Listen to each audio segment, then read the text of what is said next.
Hello, everybody, and welcome back to Be Like Christ. Our Bible study today is going to be in Job chapter 39. If you would like our free PDF, you can download it on our website at tobelikechrist.com.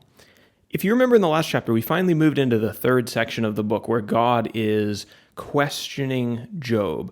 God has finally descended to give his final answer to this debate that's been going on between Job and his friend. So God began speaking in chapter 38, questioning Job about what he knew, what he really knew about the world. And the point was to humble Job and to make him recognize just how much greater God was than him, and to suggest that maybe he was a little too bold in questioning God. Remember, he asked questions like, "Where were you, Job, when I laid the foundations of the world?" In this chapter, we're going to see that questioning continue and Job humbled even further.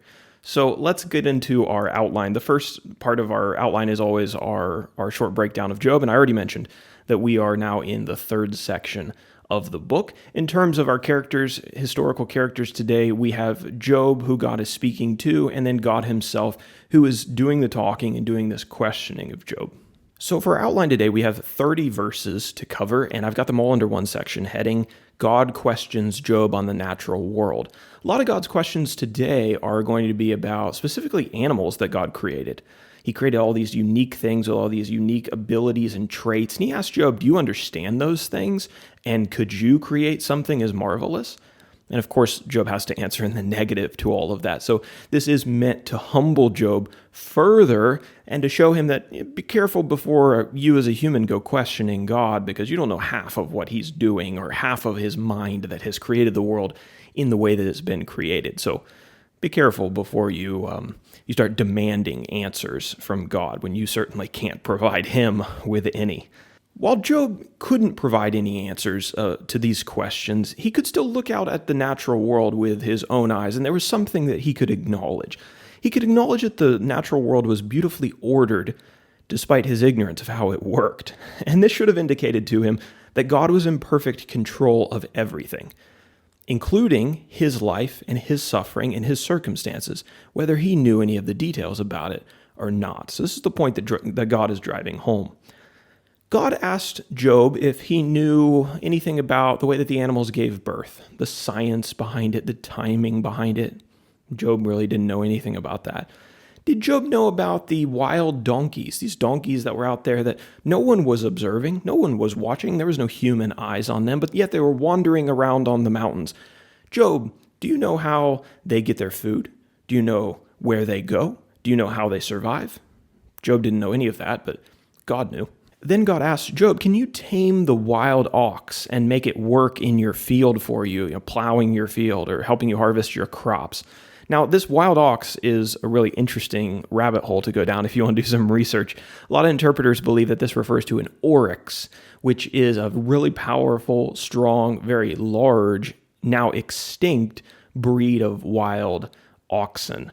The last known one is documented to be alive in 1627, so not all that long ago, and at least in comparison to how long ago Job lived.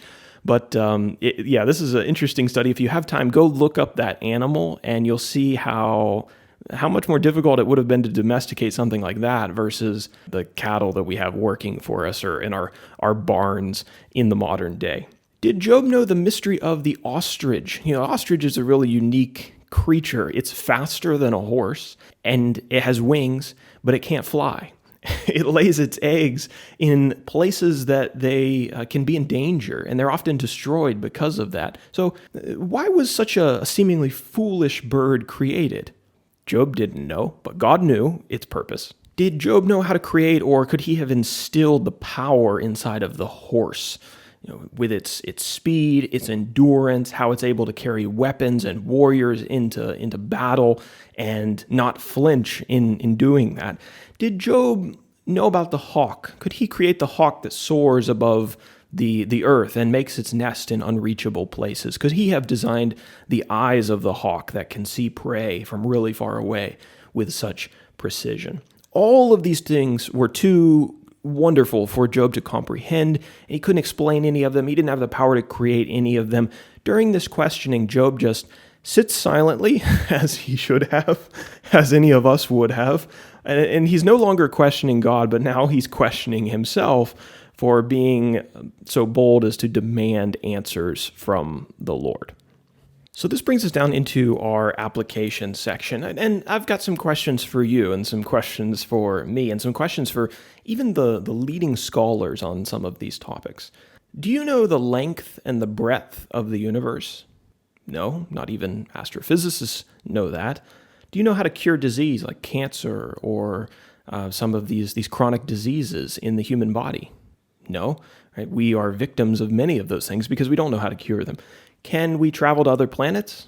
Not at the moment. Can you tell me the number of species that are on the Earth? No one can tell you that with precision. Do you know the precise workings of the human mind? No.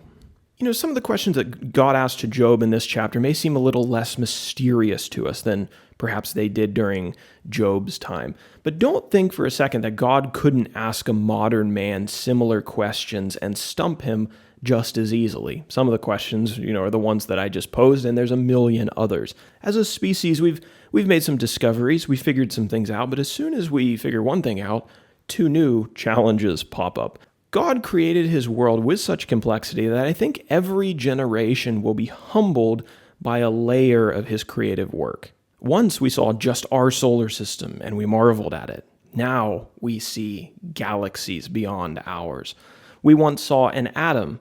Now we can see subatomic particles. You explore further, you dig deeper, God is always there. That's our study for today in Job 39, and Lord willing, we'll be back tomorrow to take a look at Job 40.